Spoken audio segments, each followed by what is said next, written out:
Hi, Karen from Quantum Heart Awakening. This is a collective support reading. Okay, so in the primary positions, we have Higher Power, Happy Happy, and Treasure Island in reverse. Okay, the main narrative I'm getting is that when we can access our higher power, we get to live a life that is in alignment with our soul frequency, our soul core frequency, which then will allow us to access our soul goal, our reason for being here. And just to clarify, this goal is not the destination, right? The whole entire journey up the spiral is the destination. Excuse me. So we are refining our ability to listen. We are doing what we have to do to access our intuition and discernment. Okay, the next narrative we have here is the path to allowing this higher power to speak to us is actually believing that we're worthy to receive it. A piece of this puzzle is to tune inward and feel into where you still feel unworthy. What area? Is it physically, mentally, emotionally? Is it within external circumstances because of the job you have or the relationship you have or don't have, your upbringing, whatever limiting narrative that arises as I'm talking about this, pay attention. Also pay attention to where it shows up in your body. So the direct path to this is dropping into your sensuality, your sensorial experience of the world around you. By doing this, you will increase confidence. And when we have more confidence, we have more self-esteem and more access to our inner truth and the life force to actually bring that truth out into the world, to communicate our wants, needs, desires, fears, and boundaries in a way that we are protecting our truth. Excuse me. By doing this, we become more self-reliant. The more we practice our boundaries, the stronger we become and the stronger our truth becomes.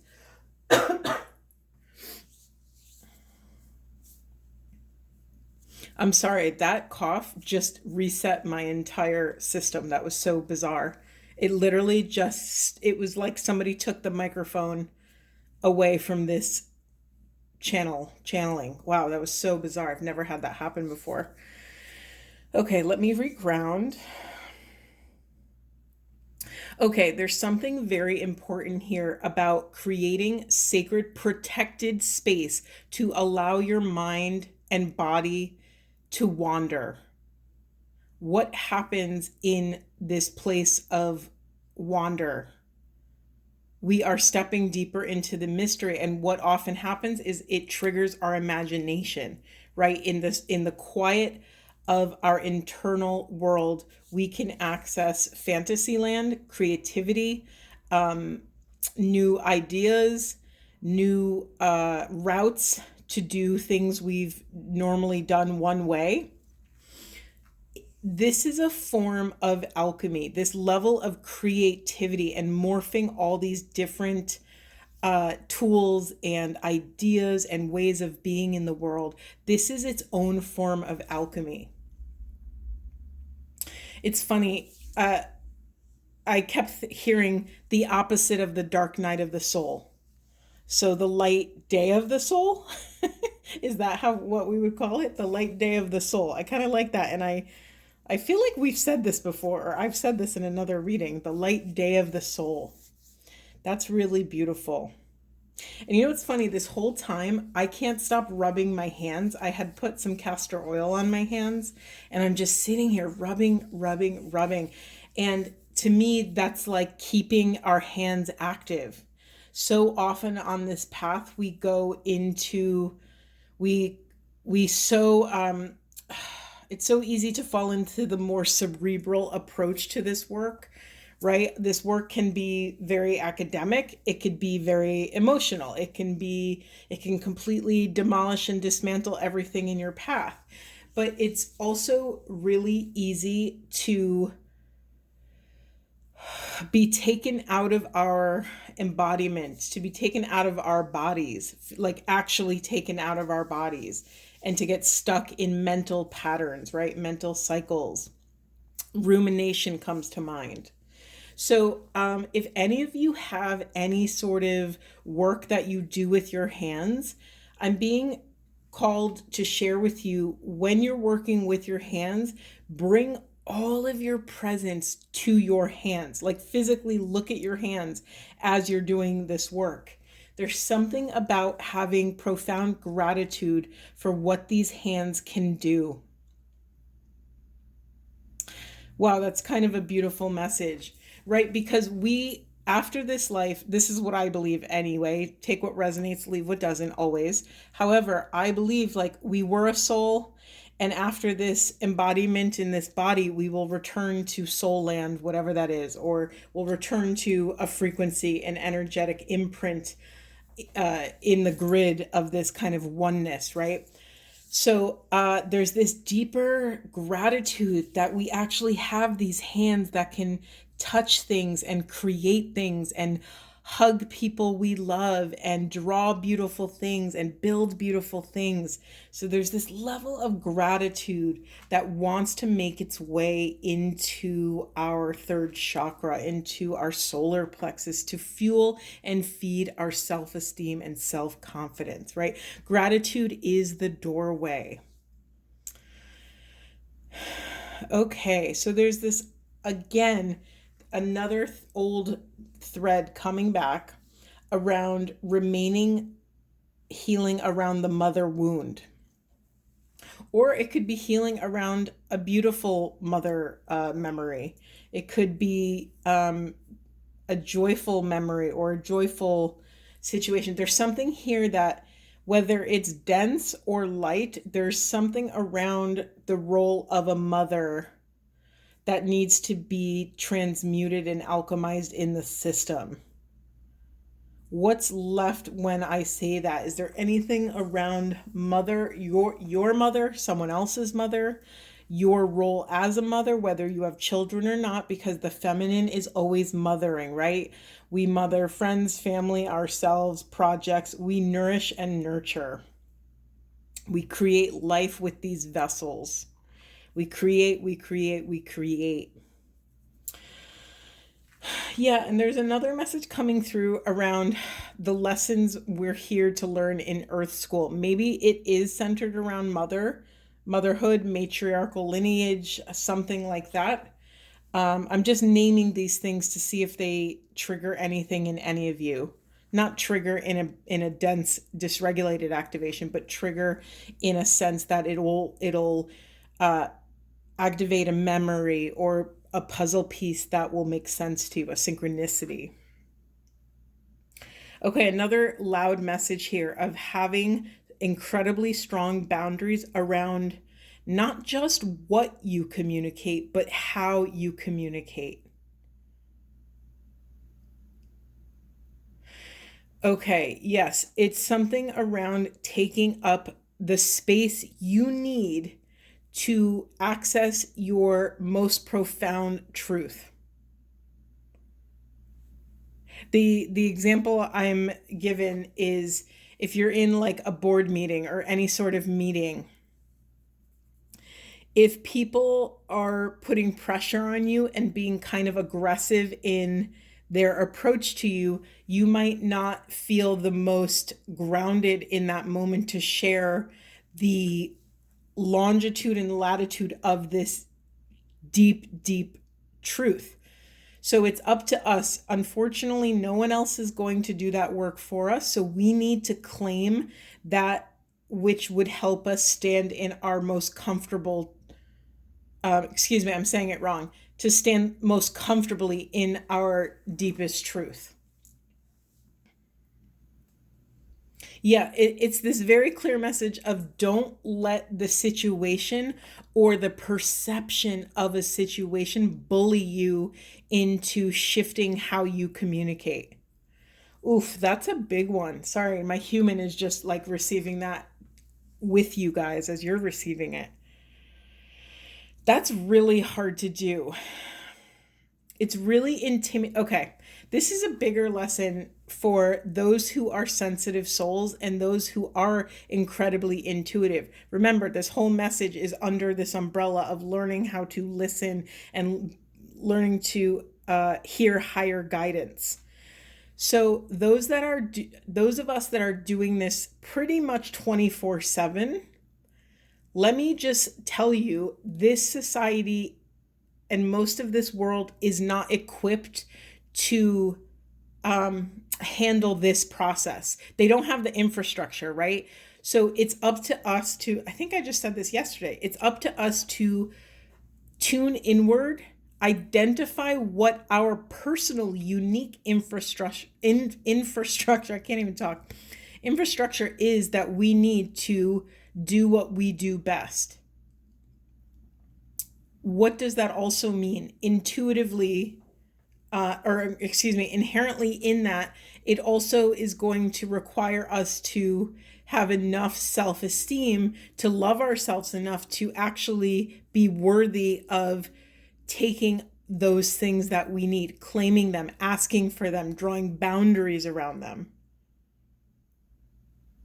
I'm just staring at this good luck card, and it's just such a funny card because it's so simple, and every time I hear it in different ways. Like someone could say it, good luck, like passive aggressive, good luck with that, or genuinely like good luck. And to me, this is saying that when we drop into this intuitive knowing, this higher awareness, we don't really need luck, right? Alignment doesn't require luck. It requires presence and awareness and boundaries. Okay.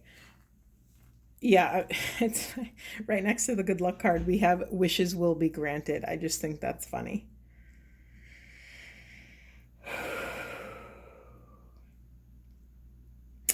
Okay, this is a very specific message for someone. I'm just laughing. Okay, let me say the message and then I'll tell you the story. Okay. So be careful with your gifts. Protect them and protect the work you do with your gifts. And don't fall into being too cocky with your gifts, because sometimes that cockiness will blind us from being able to assess the safety. It will blind our intuition, and we may get ourselves into circumstances that don't feel in alignment. And I'm not saying that we won't be able to get ourselves out, but it would be nice not to have to use energy in cleaning up that situation. Yeah, I'm getting the flip-flop of this message too. We have the Cinderella card, which is just so funny to me that this card even exists. But for me, the story of Cinderella, how did she get her name? It's because she slept by the fire and the cinder from the ash was on her cheeks, and she had these black cheeks. And this symbolizes to me to honor our humble beginnings, honor the diligence in which we are doing this work, honor how you show up. We are on this process of breaking through. We are processing these karmic debris. We are releasing lower self. We are reconciling any differences. Another way to say that is that we are becoming suitable vessels to hold and alchemize the union of opposites, right? That's a big twin. If I could make a list of twin flame pillars, holding unions of opposites is one of them. We are learning to trust self. We are asking, we are listening, we are allowing spirit to move through these vessels unobstructed. We are accessing this growth, and that gives us access to more self-reliance, more sovereignty. Okay, in the unconscious, again, this message is coming up. Where in your life have you gone as far as you can go with certain situations? Where is it time to go? Where is it time to release? Friendships, jobs, places of living, old relationships, attachments to old, conversations or fights, or any sort of anything that's blocking and making the vessel a sticky place to be. What's left? What's left? Where is it time to change? We have another card in the unconscious, second chakra. So creativity, another card of sensuality, but something's blocking sensuality. I honor this because this is where all of our, body trauma lays, right? Because any sort of trauma manifests in feeling, well, I don't know if I can make this blanket statement, but most trauma manifests in feeling unsafe in the overall body, no matter what type of trauma it is. So we are on this path to reclaiming this vessel and creating our safety from within.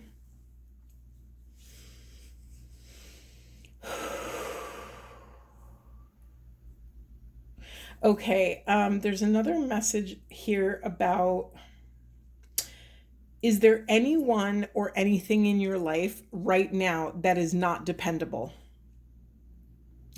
Next question, does that thing, person, place, or thing have to stay in your life?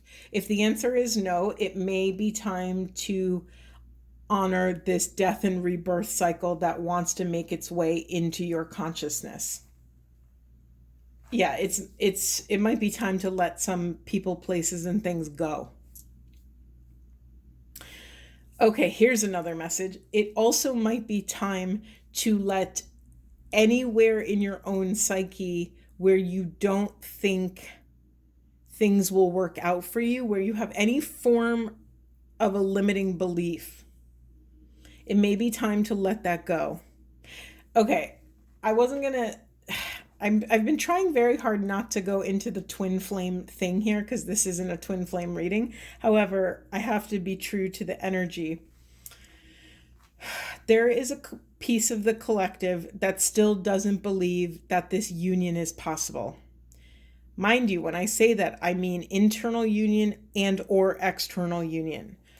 So really get honest with yourself, be truthful, and allow that emotional truth to bubble up to the surface, to be dealt with and to be held and heard. Yeah, because there's a group here that just doesn't believe this is possible, and they kind of are ready to wash their hands of this whole thing. Honor that. That's real, right?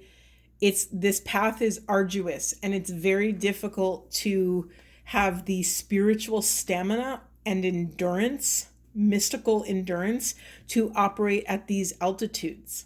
If you're feeling burnt out, take a break. You don't have to make a decision and grand sweeping statements about this path. You're allowed to just take a break, revisit it at another time.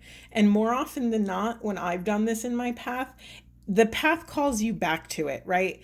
The relationship or the inner union or whatever you want to call this, the soulmate cycle, it will call you back when it has something important to share. The flip side of this message is the shadowy part of it, in that it's really easy when we aren't receiving tangible 3D proof of this union.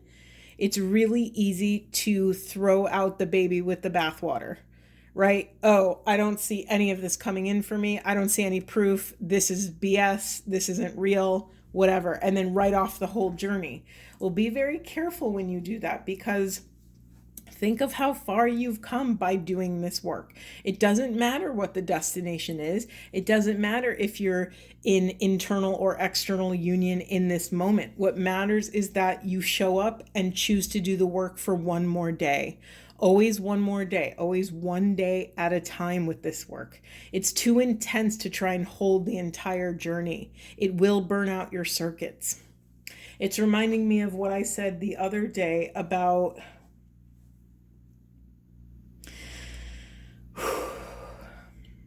sorry, I'm just feeling this message. It reminded me what I said the other day about people who are called to this mystical path, to the path of the mystic. Sometimes our vessels can't match what we're being called to do, right? Sometimes we can't physically hold that much divinity in this tangible body, and the body will deteriorate. I remember saying this, I think yesterday or 2 days ago. The body cannot operate at this altitude if we have not done the work and conditioning, right? It's just like an athlete has to condition themselves to run a crazy marathon or do any other event. We have to condition the vessel and the spirit to like calibrate the system to be able to hold these frequencies. And it's okay if you're not there yet. If you're not there yet and this is resonating for you, then that's your work. Then the vessel needs to be purified a little bit more. I don't know what that looks like for you. Only you can assess that. Do you feel strong in your body? Are you getting, I'm going to always say these things. Are you getting enough sleep? Are you drinking enough water? Are you eating nutritious food? It's really crazy, but when I eat poorly, when I eat like a lot of sugar and a lot of stuff that I should not be eating, uh, I don't want to say should. I don't want to like, there's no shoulds and shoulds not and should nots, but everyone has that different for themselves. But when I'm not eating like clean food, my ability to intuit and my ability to even run energy is diminished. It's why I stopped drinking alcohol many years ago. I don't drink any alcohol. There was no upside to me. I just felt crappy the next day and it diminished my actual gifts. So for me, I had to take a step back and draw a boundary around that which did not support my gifts and my higher calling. Okay, let me see. I'm gonna get some apothecary cards. Okay, what does the collective need to know for the highest and best good of self and the planet? What would be supportive? Okay, face your fear. Whoops, a daisy. Sorry, guys. What fears are in the forefront for you right now? It's like the image I'm getting is you're facing a locked door, but the key is in your hand. So what fears are you not facing right now? Why do I feel like these cards always come out together? You are what you think, right? So be mindful. Keep those limiting beliefs and lower frequency voices in check. Well, there we go. Self-worth, self-love, self-value, self-respect. Okay, anything else? Whoops. Okay, we have focus on the big picture. Better than you can ever imagine and claim your power. That's my sovereignty card. And on the bottom is the illusion. Yeah, again, I got to speak to this piece of the collective, the part of you guys that thinks this is all nonsense and that, you're holding out for some sort of proof. Well, the proof is actually already within you. The proof is in who you are in this moment and how far you've come. So often people are like, well, they ask me, well, what's the point of doing all this work? I don't get it. Like, what do you get at the end of it?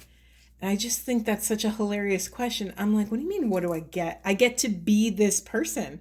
I get to live this life in a way that is peaceful and transparent and authentic. And I get to live in such a way where the external world fully penetrates me and I can fully penetrate it. There's nothing left in the shadows. There's nothing left unspoken or unexperienced or it's like I can fully penetrate the world with my mind, body, and spirit.